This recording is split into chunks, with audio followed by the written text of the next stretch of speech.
Hello and welcome to today's first edition of Superfast 50, the top 50 stories that we bring to you as you begin your day. I'm Rukma. Let's start off with the top story. The Gyanvapi Survey will resume at 9 a.m. today. The move comes after the Supreme Court on Friday refused to stay the Allahabad High Court order on an ASI survey of Varanasi's Gyanvapi mosque. Also, the Supreme Court has given 4 weeks deadline to the ASI to submit its report on its survey. Haryana government on Friday initiated bulldozer action against alleged rioters in the Tauru area of Nuh district. Authorities are said to have raised over 200 property units belonging to the accused in the recent flare-up in the district. The state government's big action comes after Haryana police identified the illegally built homes of the rioters and razed them. In view of the clashes that occurred in Haryana, Nuh SP Varun Singla, who was on leave the day clashes occurred, was transferred. Singla was posted to Bhiwani. Meanwhile, Nuh's deputy commissioner has also been transferred. For now, over 100 FIRs have been registered and 200 people have been arrested in the violence. The situation continues to be tense in Manipur meanwhile. In a recent update, demonstrations took place over the central government's decision to withdraw the Assam Rifles from various parts of the state. The government soon rolled back its decision due to the public demand. And clashes broke out between workers of the TDP and ruling YSRCP during former Andhra Pradesh Chief Minister Chandrababu Naidu's visit to Annamaya district on Friday. YSRCP workers allegedly tore the banners of the TDP. According to Chittoor SP, the initial report suggests the reason for the altercation is because of a derogatory statement made by Chandrababu Naidu at a rally. ISRO on Friday informed that Chandrayaan-3 spacecraft has covered about 2/3 of its journey to the moon and is in good health. According to the agency, the next step is the lunar orbit injection, which is scheduled at 7 p.m. on August 5th. In this process, the spacecraft will be inserted into an elliptical orbit around the moon and gradually transition into a 100-kilometer circular orbit. Raigad police in Maharashtra on Friday registered an offence against 5 people, including a financial firm's chairman, for alleged abetment of art director Nitin Desai's suicide. An FIR was registered under the IPC Section 306, abetment of suicide, and 34, common intention, at Khalapur police station, based on a complaint filed by Desai's wife, Neha Desai. There's all-out chaos in the opposition alliance, the I.N.D.I.A, as after the DMK versus Congress, it's up versus Congress now. The Karnataka Congress minister has said he is not impressed with the Aam Aadmi Party's Mohalla clinics. The next meeting of the INDIA parties will be held on the 31st of August and September 1st in Mumbai. The meeting, which is being organized by the Uddhav faction of the Shiv Sena and Sharad Pawar, will be the first to be held in a state where the INDIA partners are not in government. Congress leader Jagdish Daitler has been summoned for today. This comes after Delhi court recently took cognizance of a charge sheet against the former Union Minister and Congress leader Daitler, observing that there was sufficient material available on record to proceed against him in the case. Supreme Court on Friday stayed Congress leader Rahul Gandhi's conviction in the criminal defamation case linked to his Modi surname remark and revived his status as a member of parliament. The apex court cited there was no reason given by the trial judge in giving him the maximum sentence of 2 years. However, the top court also cautioned Gandhi to be more careful in making such remarks. And Sharad Pawar has scheduled a meeting of the Mahavikas Aghadi today. The agenda is expected to include discussions on the strategy of the opposition alliance INDIA and the Maha Vikas Aghadi, marking the first such meeting after the divisions in the NCP. Launching an unrelenting attack, Rajya Sabha chairperson said that the temple of democracy has been ravaged. The remarks come after the logjam continued in Parliament for the 10th straight day yesterday. Meanwhile, the BJP raised rising crimes against women in the state of Rajasthan in the House. This after the latest gory incident that emerging from Rajasthan, where a 14-year-old girl was raped and later burnt in a coal furnace.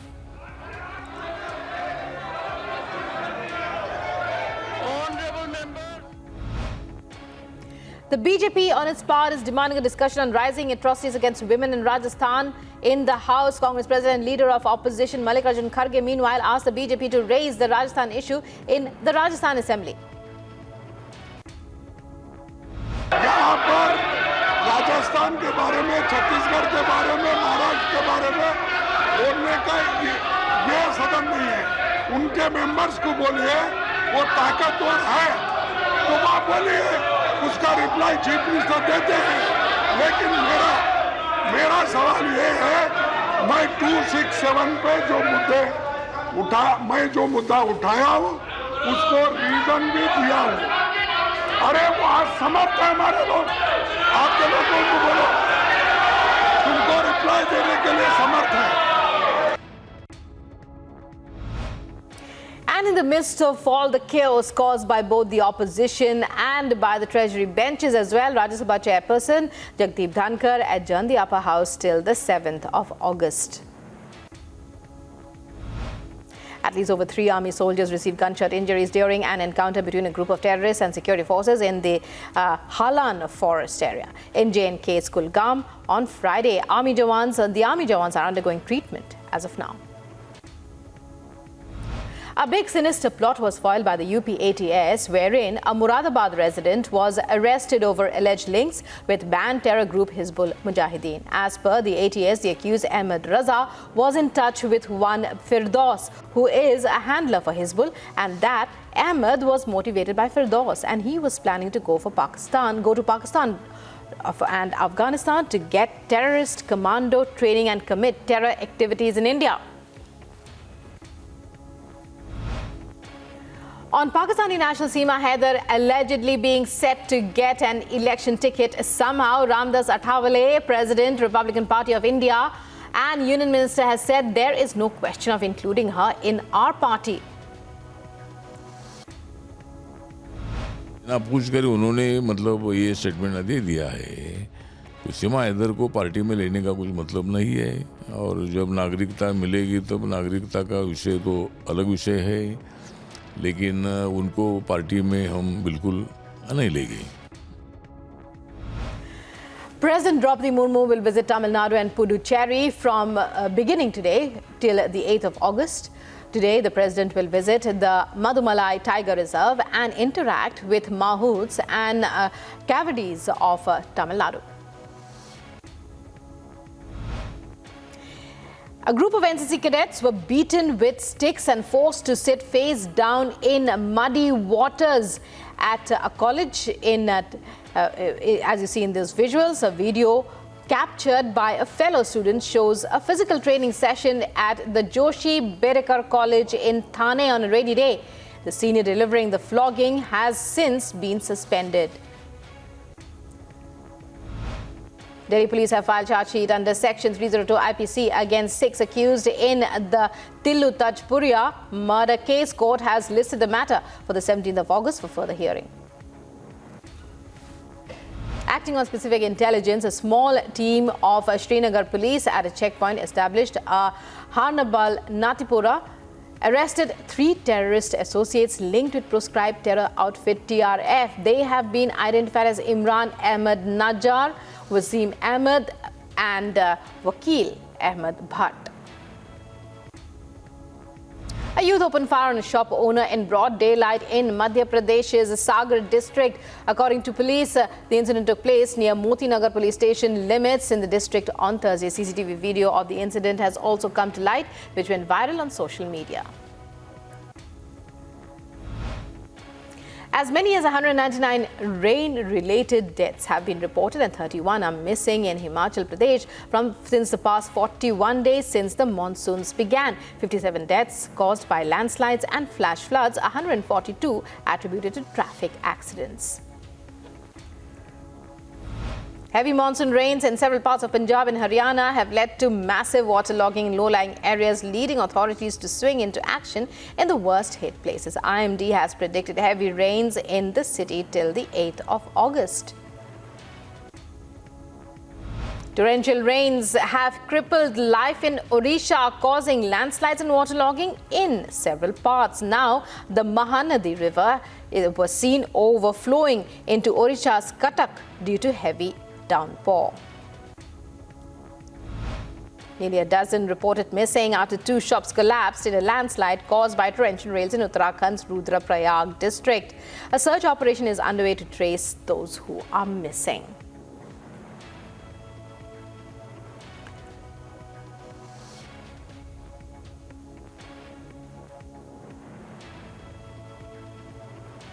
Gangster Lawrence Bishnoi, who is lodged in Bathinda Central Jail, was taken to a hospital for a health checkup. Bishnoi, an accused in singer Sidhu Moosewala murder case, was taken to Medical College and Hospital in Faridkot from Bathinda Central Jail.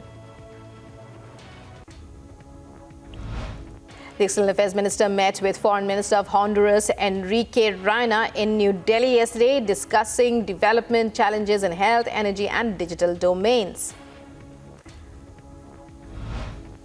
In international news, former US President Donald Trump has pleaded not guilty before an Indian-American judge to 4 charges that he plotted a criminal conspiracy to remain in power despite losing the November 2020 elections, among others.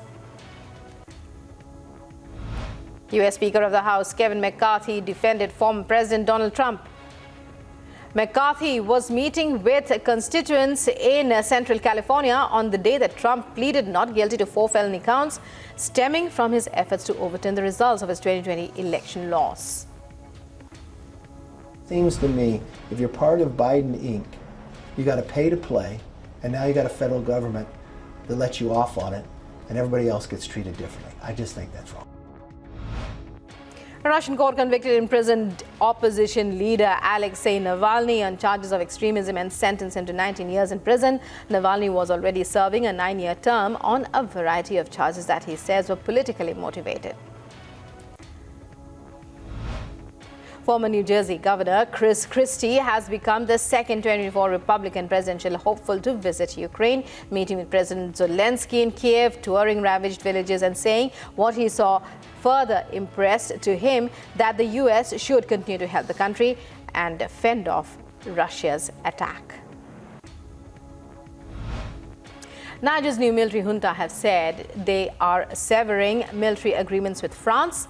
Its former colonial ruler. The junta's announcement on state television deepens the post-coup isolation for what had been the United States and allies' last major security partner in the Sahel.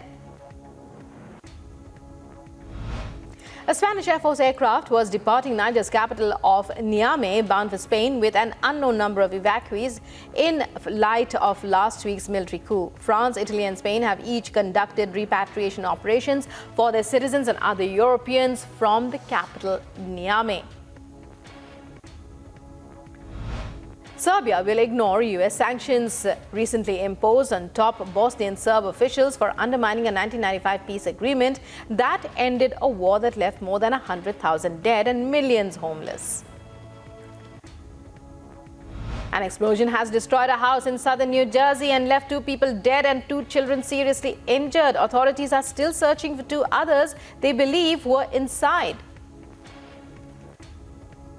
At least 7 reported killed, more than 30 missing after a landslide hit a resort area in the mountains of Georgia. The landslide hit the Shovi area.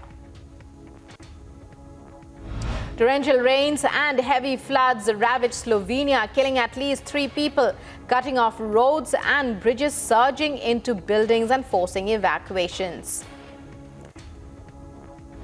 In sports, Team India and the West Indies have been fined for maintaining a slow over rate during the first T20 international 5-match series at the Brian Lara Cricket Academy Stadium in Tarouba. Both teams fell short of the minimum over rate during their bowling innings in the first T20 encounter and have been handed fines. Ace shuttler Pramod Bhagat and Sukant Kadam started their 4 Nations Para Badminton International Tournament with comfortable wins. Pramod Bhagat won in all 3 categories, while Sukant registered a win in the singles. Cricket Ireland on Friday named a 15-player squad that will face India in a 3-match T20 series between August 18th and 23rd at the Malahide. Ireland will welcome India for a 3-match T20 series set to be played in Malahide between August 18th to 23rd.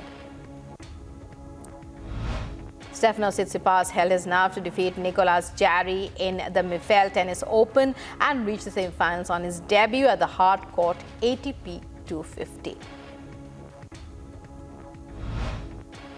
HS Pranoy and young Priyanshu Rajawat notched up contrasting wins to set up an enticing all-Indian men's singles semi-final clash in the Australian Open Super 500 badminton tournament. 2-time Olympic medalist PV Sindhu bowed out of the Australian Open after going down in straight games to the United States world number 12, Beiwan Zhang, in the women's singles quarter-final. Sindhu was looking to make her 4th semi-final of the season but fell short this time. RCB have appointed Zimbabwe legend Andy Flower as their head coach, officially ending the term of Mike Hasson and Sanjay Bangar. Former Nepal national cricket team captain Gyanendra Malla announced his retirement from national as well as international cricket on Friday. Former national team captain of Nepal announced his retirement in a press meet as his eyes were filled with tears. England batsman Alex Hales on Friday announced his retirement from international cricket with immediate effect at the age of 34 after a career spanning more than a decade. And finally, swashbuckling opener Zach Crawley has said England's upcoming tour to India in January 2024 presents it with an amazing opportunity to showcase the bias ball, but adapting to conditions will be the key. And with that, it's a wrap on this edition of Superfast 50. Thanks for watching.